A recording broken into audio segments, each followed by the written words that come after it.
Magandang buhay mga kaibigan at mga kapatid, mga kasama, mga katropa at kapanalig sa pananampalataya. Sa oras na ito ay nakatuto kayo sa J News TV na kung saan ay magkakasama-sama tayo sa ilang mga minuto upang pasalamatan at upang bigyang daan ang ating paksa o programa ngayong gabi. Sa ngalan din ng Project 7 Church of Christ sa Quezon City ay nagpapaabot ang sa bawat isa sa atin ng isang mapagpalang at magandang buhay. Sa oras na ito ay ating bigyang daan ang salita ng Diyos mula sa aklat ni Dr. Lucas. Sa kanyang kabanatang 5, ang talataan ay 17 hanggang talataang 26. Ganito mga kaibigan, mga kasama ang ating mapapakinggan.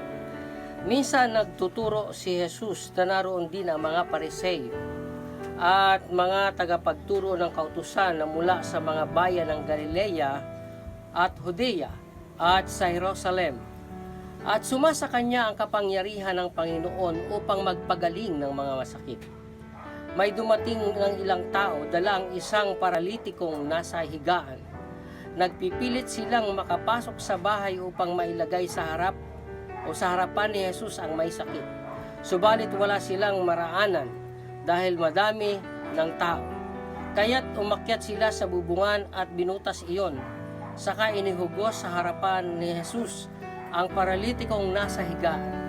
Nang makita ni Jesus kung gaano kalaki ang kanilang pananalig, sinabi niya sa paralitiko, "Kaibigan, pinatawad ka sa nasa iyong mga kasalanan." Sa loob ng mga eskriba, Pariseo, sino itong nagsasalita na lang naglalapastangan sa Diyos? Hindi ba't Diyos lamang ang makapagpapatawad ng mga kasalanan? Ngunit batid ni Jesus ang kanilang iniisip.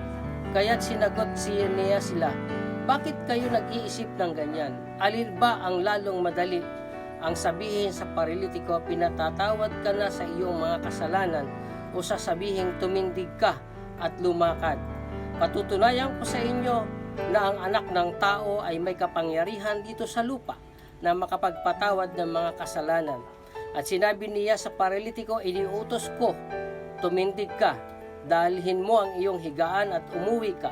Pagdakay tumindig ang tao sa harapan ng lahat. Binuhat ang kanyang higaan at umuwing nagpupuri sa Diyos. Nagsigilalas sila at tigib ng takot na nagpupuri sa Diyos. "Nakakita kami ngayon ng mga kahangahangang bagay," wika nila. Pinagpala ng ating Diyos ang kanyang mga salita. At dumako tayo sa maikling panalangin. Makapangyarihan naming Diyos, amang banal, ngayong pong oras na ito ay kami ay lumalapit sa iyo upang ang mga salita ng buhay ay makarating sa mga pandinig ng naaabot ng J News TV. At pagpalain mo, Panginoon, ang lahat ng sumusubaybay. Ipagpalain mo, Panginoon, ang lahat ng mga mayroong mga karamdaman. Ito'y hiling at dalangin namin sa iyo sa pangalan ni Jesus. Amen. Mga kaibigan at mga kapatid, nais kong bigyang daan ang ating nabasa kani-kanina lamang. Una, ang buhay ng ating Panginoon Jesucristo ay mayroong ministeryo dito sa lupa. Ang kanyang layunin ay magpagaling ng mga may sakit. At binabanggit dito ng kasulatan sa bawat bayan ng Galilea, sa Judea at Jerusalem. Ang isang maganda pa rito mga kaibigan, ang ministeryo ng ating Panginoon ay una, binigyan at mayroon siyang kapangyarihan na magpagaling.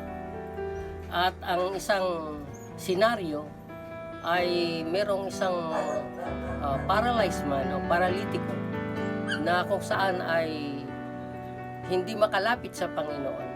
Sapagkat sa panahong yaon ay napakarami na ng tao na nakapaligid sa kanila at naroon ang ating Panginoon sa isang bahay. At dahilan doon ay gumawa ng paraan ang mga kaibigan ng paralitikong yaon. Ang ginawa nila, sila'y umakyat sa bubong at binutas ang bubong at inihugos kay Jesus yung paralitiko at nakarating sa sa ating Panginoon Kristo. At nang makita ng ating Panginoon ay nabatid niya, una ay yung tinatawag na pananalig o sa ibang salin ay pananampalataya. At wika niya, napakatindi ang kanilang pananampalataya. Imagine na ang paglapit kay Kristo ay sumira pa sila. Ay mabuti hindi nagalit yung yung may-ari ng bahay. Para imagine sirain mo yung bubong para lamang makapunta doon yung may sakit sa ating Panginoon Kristo. Ibig sabihin naroon yung pananampalataya nila, pananalig nila na kahit anong hirap para ang kanilang kaibigan ay makarating sa ating Panginoong Kristo, gagawa sila ng paraan. Pansinin pa rin natin yung matinding pagkakaibigan ng paralitiko at saka yung kanyang mga kasama.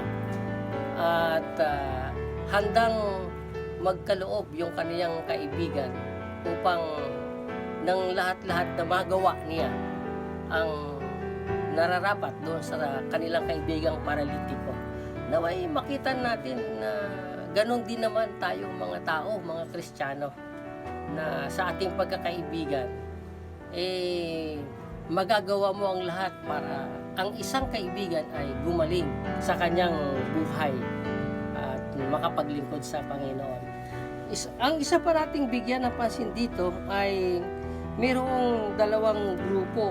Una, yung tinatawag na Iskriba at Pariseo. Ang mga Pariseo ay katulad natin na mayroong tinatawag na paniniwala sa pagkabuhay na magmuli. Ang mga sa Iskriba naman ay sila'y hindi naniniwala sa pagkabuhay na magmuli. At ito ay magkaiba silang dalawa sa paniniwala. Ganun pa man, ay kine-question nila ang pangyayari doon sa pagkasabi ng ating Panginoon Kristo na pinatawad na ang iyong mga kasalanan. Doon sa pagpapagaling doon sa paralitiko ay halos dalawa ang ating makikita na natamo niya. Una, pinatawad na siya sa kanyang mga kasalanan and then siya ay gumaling. At nung pagkagaling niya, naroon yung tinatawag na pagpapatawad. Isa sa mga kailangan ng tao ay yung makalapit kay Jesus. Bakit? Sa pagmigitan ng pananampalataya. Dahil patatawarin ang kanilang mga kasalanan. Pagagalingin ang kanilang mga sugat, ang kanilang mga karamdaman. Spiritually tayo ay merong mga karamdaman, meron tayong mga sugat. At kapag lumapit tayo sa ating Panginoon ay pagagalingin niya ito at mawawala yung mga sugat. At pinatawad ang ating mga kasalanan. Ngayon, binibigyan dito ng pansin ng mga Pariseo at mga Iskriba na tangi lamang ang Diyos ang nagpapatawad ng mga kasalanan. Ngayon, sinagot sila ng ating Panginoon. Patutunayan ko ang sabi ng Panginoon na makapagpapatawad siya ng mga kasalanan dito sa lupa. Kaya yung argumento na binabanggit dito, ang wika niya, alin ba, sabi niya, ang mas mainam o mas madaling sabihin? Yung pinatawad ka na sa kasalanan o di kaya ay dalhin mo o pinagaling ka na. Ika. Ngayon, ang pagalingin ng ating Panginoon, ang paralitikong ito, ay instant yung tinatawag na paggaling at biglang tumayo, biglang tumindig dahil doon sa kapangyarihan walang anumang ginawang unti-unti. Ang Panginoon ay kapag nagpagaling ay automatic o instant kaagad siya yung epekto ng kanyang kapangyarihan. At sabi dito, pagdakay tumindig ang tao sa harapan ng lahat, binuhat ang kanyang higaan at umubing nagpupuri sa Diyos. Nangagilalas sila at tigib ng takot na nagpupuri sa Diyos. At ang sabi nila, nakakita kami ngayon ng mga kahanga-hangang bagay, wika nila. Ang isang taong paralitiko ay sabihin natin sa panahon natin, kapag na-paralyze ang tao, yung unti-unti, yung ginagamot siya, binamasahe, tinitherapy, yan. Pero ang ating Panginoong Hesukristo kaagad-agad Ngayon, ang tao, kapag siya gumaling, ang wika, ang ganti noon ay nagpupuri sa Diyos, nagluluwalhati sa Diyos, nagpapasalamat sa Diyos. At kaya bagay na dapat nating tingnan na lahat tayo ay pinagaling ng ating Panginoon sa ating mga kasalanan at dapat tayong magpuri sa Kanya. Dapat nating ibalik sa Kanya ang kapurihan.